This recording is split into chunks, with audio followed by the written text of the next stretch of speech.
ಪ್ರಿಯಕರನಿಗೆ ಪ್ರೇಯಸಿಯೇ ತನ್ನ ತಾಯಿ ಹಾಗೂ ಸಂಬಂಧಿಕರ ಖಾಸಗಿ ಫೋಟೋಗಳನ್ನು ಕಳಿಸಿದ ಆರೋಪ ಕೇಳಿಬಂದಿದೆ. ಬೆಂಗಳೂರಿನ ಬ್ಯಾಟರಾಯನಪುರ ಠಾಣೆಯಲ್ಲಿ ಮಗಳು ಮತ್ತು ಆಕೆಯ ಪ್ರಿಯಕರನ ವಿರುದ್ಧ ತಾಯಿ ಪ್ರಕರಣ ದಾಖಲಿಸಿದ್ದಾರೆ. ವಿದ್ಯಾಭ್ಯಾಸಕ್ಕೆ ಅಂತ ಪೋಷಕರ ಬಳಿ ಮೊಬೈಲ್ ಕದ್ದಿದ್ದ ಯುವತಿಯ ಮೊಬೈಲ್ ಪರಿಶೀಲನೆ ಮಾಡಿದಾಗ ಮಗಳ ಕೃತ್ಯ ಬಯಲಾಗಿದೆ. ತಾಯಿ, ದೊಡ್ಡಮ್ಮನ ಖಾಸಗಿ ಫೋಟೋ ಪ್ರಿಯಕರನಿಗೆ ಕಳಿಸಿದ ಆರೋಪ ಮಾಡಲಾಗಿದೆ. ಇದನ್ನ ಪ್ರಶ್ನೆ ಮಾಡಿದಾಗ ಆತನನ್ನೇ ಮದುವೆ ಆಗೋದಾಗಿ ಮಗಳು ಹಠಕ್ಕೆ ಬಿದ್ದಿದ್ದಾಳೆ. ಅದಾಗಲೇ ಇಬ್ಬರು ರಿಜಿಸ್ಟರ್ ಮ್ಯಾರೇಜ್ ಆಗಿದ್ದು ಕೂಡ ಪತ್ತೆಯಾಗಿದೆ.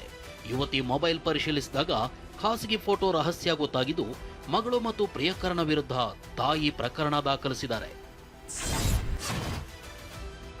ತುಮಕೂರು ಜಿಲ್ಲೆಯ ಕುಣಿಗಲ್ ತಾಲೂಕಿನ ಎಡಿಯೂರು ಗ್ರಾಮದಲ್ಲಿ ಎರಡನೇ ಮದುವೆ ಆಗುವಾಗಲೇ ಮೊದಲ ಪತ್ನಿ ಎಂಟ್ರಿ ಕೊಟ್ಟ ಪ್ರಕರಣಕ್ಕೆ ಟ್ವಿಸ್ಟ್ ಸಿಕ್ಕಿದೆ. ಸಿನಿಮಾ ಶೈಲಿಯಲ್ಲಿ ಆಗಮಿಸಿ ಮದುವೆ ನಿಲ್ಲಿಸಿದ್ದ ಮೊದಲ ಪತ್ನಿ ಈಗ ಎರಡನೇ ಮದುವೆಗೆ ರೆಡಿಯಾಗಿದ್ದ ಹರಿಪ್ರಸಾದ್ಗೆ ಮತ್ತೊಂದು ಶಾಕ್ ಆಗಿದೆ.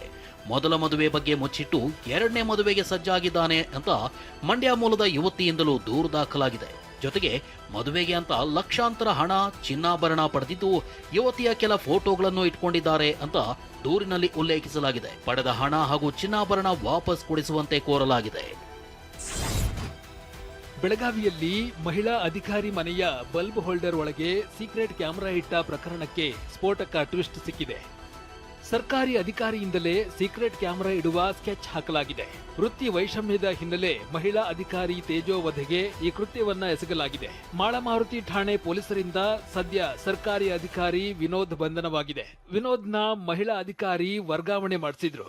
ಈ ಸೇಡು ತೀರಿಸಿಕೊಳ್ಳಲು ಅಡ್ಡದಾರಿ ಹಿಡಿದ ಪಾಪಿ ಅಧಿಕಾರಿ ಮಹಿಳಾ ಅಧಿಕಾರಿಯ ಖಾಸಗಿ ದೃಶ್ಯವನ್ನ ಸಂಗ್ರಹಿಸಲು ಐನಾತಿ ಐಡಿಯಾವನ್ನ ಮಾಡಿದ್ದ ಅನ್ನೋದು ಪೊಲೀಸರ ತನಿಖೆಯಲ್ಲಿ ಹೊರಬಿದ್ದಿದೆ.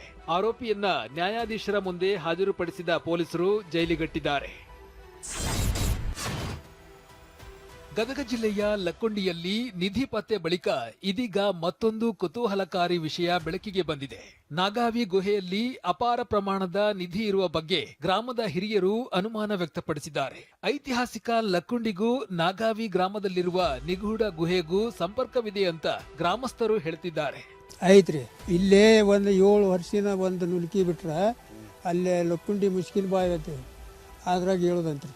ಇನ್ನು ನಾಗಾವಿಯಲ್ಲಿರುವ ನಿಗೂಢ ಗುಹೆಯಲ್ಲಿ ಈ ಹಿಂದೆ ಸಿದ್ಧಿ ಪುರುಷರು ವಾಸ ಮಾಡ್ತಾ ಇದ್ರಂತೆ. ಕಾಮಧೇನು ಈ ಗುಹೆಯೊಳಗೆ ಹೋಗಿ ಸಿದ್ಧಿ ಪುರುಷರಿಗೆ ಹಾಲು ಕೊಟ್ಟು ಬರ್ತಾ ಇತ್ತಂತೆ. ಆಕಳು ಬೆನ್ನತ್ತಿ ಹೋದ ಯುವಕನೊಬ್ಬ 20 ವರ್ಷದ ಬಳಿಕ ಹೊರಬಂದಿದ್ದ ಅಂತ ಗ್ರಾಮಸ್ಥರು ಹೇಳಿದ್ದಾರೆ. ಬೆಳಗಾವಿಯ ಯುವಕನೋರ್ವ ಗಿಡದ ಎಲೆಗಳನ್ನೇ ತಿಂದು ಬದುಕುವ ಮೂಲಕ ವೈದ್ಯ ಲೋಕಕ್ಕೆ ಸವಾಲು ಎಸೆದಿದ್ದಾನೆ. 34 ವರ್ಷದ ಬುಡನ್ ಖಾನ್ ಹೊಸಮನೆ ಕಳೆದ 10 ವರ್ಷಗಳಿಂದ ಗಿಡದ ಎಲೆಗಳನ್ನೇ ನಿತ್ಯದ ಆಹಾರವನ್ನಾಗಿಸಿಕೊಂಡಿದ್ದಾನೆ. ಬುಡನ್ ಖಾನ್ ಹೊಸಮನೆ ಸವದತ್ತಿ ತಾಲೂಕಿನ ಉಗರಗೋಳ ಗ್ರಾಮದ ನಿವಾಸಿ. ಗ್ರಾಮದ ಹೊರವಲಯದ ಹೆಗ್ಗೊಳ್ಳ ಎಂಬ ಗುಡ್ಡದಲ್ಲಿ ಈತ ಒಬ್ಬಂಟಿ ಜೀವನ ನಡೆಸುತ್ತಿದ್ದಾನೆ. ಮಂಗಗಳು ಗಿಡದ ಎಲೆಗಳನ್ನು ತಿನ್ನೋದನ್ನ ನೋಡಿದಾಗಿನಿಂದ ಬುಡನ್ ಖಾನ್ ಸಹ ಗಿಡದ ಎಲೆಗಳನ್ನೇ ನಿತ್ಯದ ಊಟವನ್ನಾಗಿಸಿಕೊಂಡಿದ್ದಾನೆ. ಕಾಲುವೆಯಲ್ಲಿ ಹರಿಯೋ ನೀರನ್ನೇ ಘಟಘಟನೆ ಕುಡಿಯುತ್ತಾನೆ. ಆಗೊಮ್ಮೆ ಈಗೊಮ್ಮೆ ಗ್ರಾಮಕ್ಕೆ ಹೋದಾಗಲಷ್ಟೇ ಈತ ಅನ್ನ, ಸಾರು, ಟೀ ಸೇವನೆ ಮಾಡ್ತಾನಂತೆ. ಅಷ್ಟೇ ಯಾಕೆ, ಈವರೆಗೆ ನನಗೆ ಯಾವುದೇ ಕಾಯಿಲೆ ಬಂದಿಲ್ಲ ಅಂತ ಸ್ವತಃ ಬುಡನ್ ಖಾನ್ ಹೇಳ್ಕೊಂಡಿದ್ದಾನೆ. 150 ತರ ಗಿಡ ತಪ್ಪಲದಾವ್ರಿ, ಅವನ್ನೆಲ್ಲ ಹರ್ಕೊಂಡು ಯಾವ್ದು ಕೂಡ ತಿಂತೀರಿ. ನಾ 5:30 ರಾತ್ರಿನ ರೀ. ಜೀರ್ಣ ಆಗೋದು ಏನು ತ್ರಾಸ ಆಗಲ್ಲ ನಿಮ್ಗೆ ಒಳಗೆ? ಏನು ತ್ರಾಸ ಆಗುಲ್ರಿ, ಅದು ತಿನ್ನುವಾಗ ನುಂಗುವಾಗ ನೀರ್ಗತಿ ಅಳಕಾಕತ್ರಿ, ಏನಾಗುಲ್ಲ. ಶರೀರ ಫ್ಯಾಟ್ ಇಲ್ಲ, ಏನಿಲ್ರಿ. ಎಲ್ಲಿ ದವಾಖಾನಿಗೆ ಹೋಗಲ್ರಿ. ನಾ ಇಷ್ಟು ವರ್ಷ ತಪ್ಪಲ ತಿಂದ್ರು. ಮದುವೆ ಆಗೈತ್ರಿ ನಿಮ್ದು? ಮದುವೆ ಆಗುಲ್ರಿ. ನಾ ಜಂಗಲ್ದಾಗ ಒಬ್ಬ ತಪ್ಪಲ ತಿನ್ಕೊಂತ. ಬುಡನ್ ಖಾನ್ ಗಿಡದ ಎಲೆಗಳನ್ನ ಹೇಗೆ ಜೀರ್ಣಿಸಿಕೊಳ್ತಾನೆ ಅನ್ನೋದು ವೈದ್ಯ ಲೋಕಕ್ಕೆ ಸವಾಲಾಗಿದೆ. ಲೋಕಸಭೆಯ ಸ್ಪೀಕರ್ ಓಂ ಬಿರ್ಲಾ ವಿರುದ್ಧ ಅವಿಶ್ವಾಸ ನಿರ್ಣಯ ಮಂಡಿಸಲು ವಿಪಕ್ಷಗಳು ನಿರ್ಧರಿಸಿವೆ ಎನ್ನಲಾಗಿದೆ. ಲೋಕಸಭೆಯ ವಿರೋಧ ಪಕ್ಷದ ನಾಯಕ ರಾಹುಲ್ ಗಾಂಧಿಗೆ ರಾಷ್ಟ್ರಪತಿಗಳ ಭಾಷಣಕ್ಕೆ ವಂದನಾ ನಿರ್ಣಯದ ಮೇಲಿನ ಚರ್ಚೆಯ ಸಂದರ್ಭದಲ್ಲಿ ಮಾತನಾಡಲು ಅವಕಾಶ ನೀಡಿಲ್ಲ ಅಂತ ವಿಪಕ್ಷಗಳು ಆರೋಪಿಸಿವೆ. ಇದೇ ಕಾರಣಕ್ಕೆ ಲೋಕಸಭೆ ಸ್ಪೀಕರ್ ವಿರುದ್ಧ ವಿಪಕ್ಷ ಸಂಸದರು ಅವಿಶ್ವಾಸ ನಿರ್ಣಯ ಮಂಡಿಸುವ ಸಾಧ್ಯತೆ ಇದೆ. ಕಾಂಗ್ರೆಸ್ ಅಧ್ಯಕ್ಷ ಮಲ್ಲಿಕಾರ್ಜುನ ಖರ್ಗೆ ಅವರ ಕಚೇರಿಯಲ್ಲಿ ನಡೆದ ಇಂಡಿಯಾ ಬ್ಲಾಕ್ ನಾಯಕರ ಸಭೆಯಲ್ಲಿ ಈ ನಿರ್ಧಾರಕ್ಕೆ ಬರಲಾಗಿದೆ ಎಂಬ ಮಾಹಿತಿ ಇದೆ. ಗ್ರೇಟರ್ ಬೆಂಗಳೂರು ಮಹಾನಗರ ಪಾಲಿಕೆ ವ್ಯಾಪ್ತಿಯಲ್ಲಿ ಆಸ್ತಿ ತೆರಿಗೆ ಬಾಕಿ ಉಳಿಸಿಕೊಂಡ ಮಾಲೀಕರಿಗೆ ಶೋಕಸ್ ನೋಟಿಸ್ ಜಾರಿ ಮಾಡಲಾಗಿದೆ. ಎಲ್ಲ 5 ನಗರ ಪಾಲಿಕೆ ವ್ಯಾಪ್ತಿಯಲ್ಲಿ ಒಟ್ಟು 369 ಕೋಟಿ ತೆರಿಗೆ ಬಾಕಿ ಉಳಿದಿದೆ. ತೆರಿಗೆ ಸಂಗ್ರಹಕ್ಕಾಗಿ 9,930 ಆಸ್ತಿಗಳ ಮಾಲೀಕರಿಗೆ ಐವಿಆರ್ ಹಾಗೂ ಎಸ್ಎಂಎಸ್ ಮೂಲಕ ನೋಟಿಸ್ ಜಾರಿ ಮಾಡಲಾಗಿದೆ.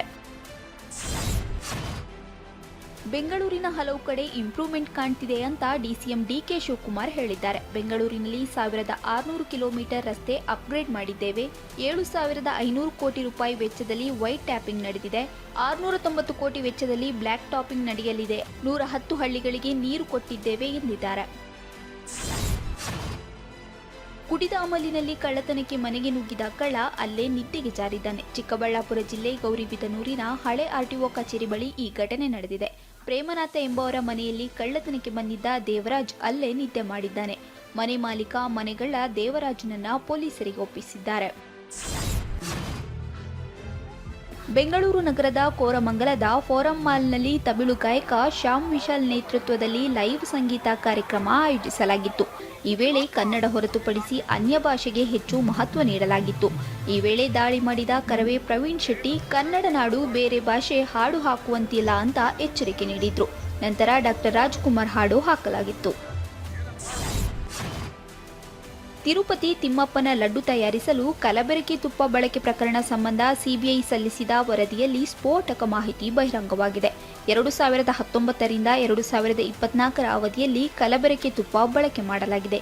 ತುಪ್ಪದಲ್ಲಿ ಬೀಟಾ ಸೆಟೋಸ್ಟೆರಾಲ್ ರಾಸಾಯನಿಕ ಬಳಕೆ ಆಗಿರುವುದು ಲ್ಯಾಬ್ ಪರೀಕ್ಷೆಯಲ್ಲಿ ಪತ್ತೆಯಾಗಿದೆ. ಬಿಗ್ ಬಾಸ್ 12ರ ವಿನ್ನರ್ ಗಿಲ್ಲಿ ಕ್ರೇಜ್ ಬಗ್ಗೆ ನಟ ಸಾಧು ಕೋಕಿಲಾ ಕೊಂಡಾಡಿದ್ದಾರೆ. ನನ್ನ ಹೆಂಡತಿ ಕೂಡ ಗಿಲ್ಲಿ ಫ್ಯಾನ್. ನನ್ನ ಫ್ರೆಂಡ್ಸ್ ಎಲ್ಲ ಗಿಲ್ಲಿನ ಕರೆಸು ಊಟ ಮಾಡೋಣ ಜೊತೆಗೆ ಅಂತಿದ್ರು ಅಂತ ಸಾಧು ಹೇಳಿದ್ದಾರೆ. ಟಿ20 ವಿಶ್ವಕಪ್ನಲ್ಲಿ ಭಾರತ ತಂಡದ ವಿರುದ್ಧ ಆಡಲು ಪಾಕ್ ಕ್ರಿಕೆಟ್ ಮಂಡಳಿ ಒಪ್ಪಿದೆ. ಆದರೆ ಐಸಿಸಿ ಎದುರು 3 ಷರತ್ತು ವಿಧಿಸಿದೆ ಎನ್ನಲಾಗಿದೆ. ಭಾರತ ಪಾಕಿಸ್ತಾನ ದ್ವಿಪಕ್ಷೀಯ ಕ್ರಿಕೆಟ್ ಪುನರಾರಂಭಿಸಬೇಕು. ಬಾಂಗ್ಲಾ ಪಾಕ್ ಭಾರತ ತ್ರಿಕೋನ ಸರಣಿ ನಡೆಸಿ ಸೆಪ್ಟೆಂಬರ್ನಲ್ಲಿ ಭಾರತ ಬಾಂಗ್ಲಾ ಸರಣಿ ನಡೆಸಲು ಬೇಡಿಕೆ ಇಟ್ಟಿದೆ. ಆದರೆ ಈ ಬೇಡಿಕೆಗಳನ್ನು ಐಸಿಸಿ ನಿರಾಕರಿಸಿದೆ ಎನ್ನಲಾಗಿದೆ.